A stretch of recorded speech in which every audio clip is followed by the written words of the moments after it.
Hello, YNABers. My name is Jesse Meekum, and this is podcast number 394 for YNAB, where we teach you 4 rules to help you stop living paycheck to paycheck, get out of debt, and save more money.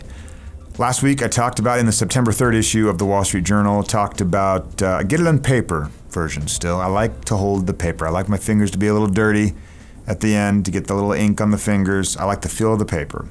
And anyway, side note. So this other article, right above the one I shared with you last week, is called Pay App Startups Draw Scrutiny. What's funny is California's proposed legislation talking about how these payroll advanced technologies are coming along and how they're acting quite a bit like payday lenders, and payday lenders are heavily regulated. So California has proposed legislation sponsored by PayActive. And it has support from other industry participants who see the bill as a way to sanction their business model as non-lenders and set standards to prevent abusive practices. All too often you find out that the industry is writing their own regulations.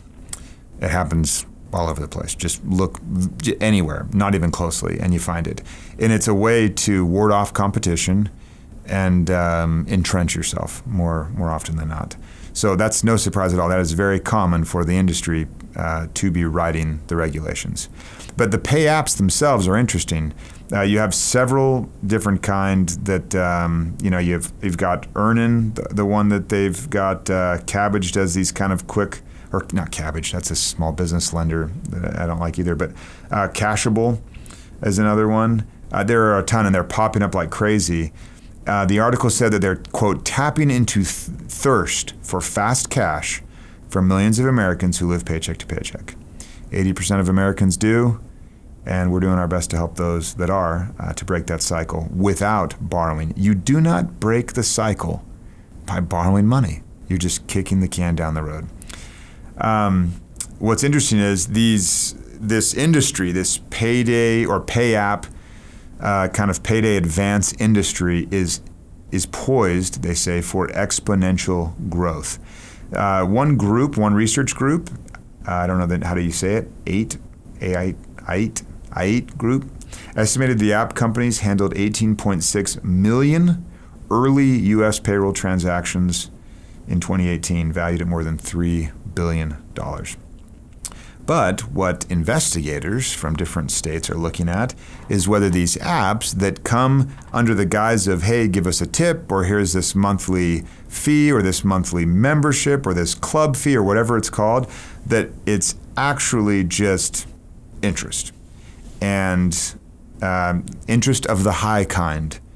And that's what they're investigating closely. Uber's been adopting this because their drivers want to be paid quickly so they can pay for gas quickly. It's the same thing. If you know you have to pay gas for running your business, then you'd want to have a little bit of a reserve of cash to put gas in the car to keep the business going. You don't do it the other way around. We don't hire people at YNAB because we need to run the business and then hope that the hiring somehow brings in the money.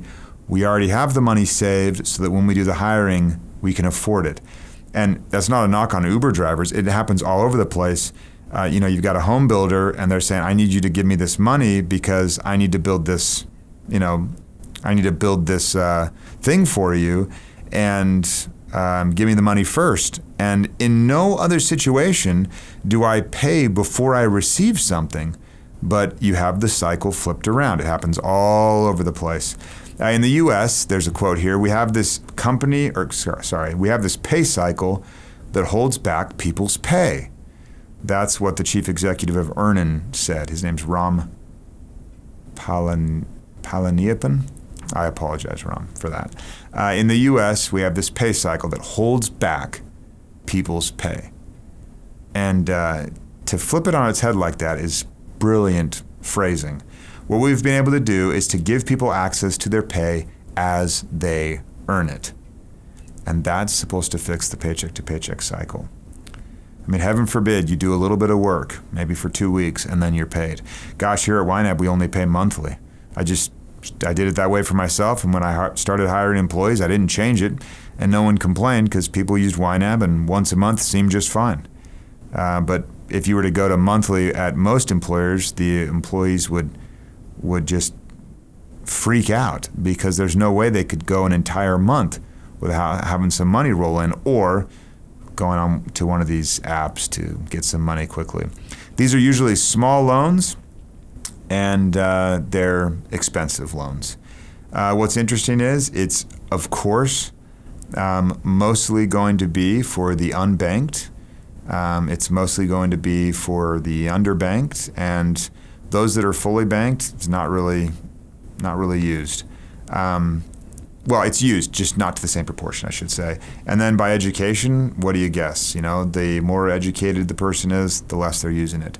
So I still feel like this is a tax to a degree on people that need to be taught a better way of managing their money, not need to be shown how to get to their money quicker and never solve the core problem. I just feel like we're digging in the wrong place. Until next time, follow YNAB's 4 rules and you will win financially. You've never budgeted like this.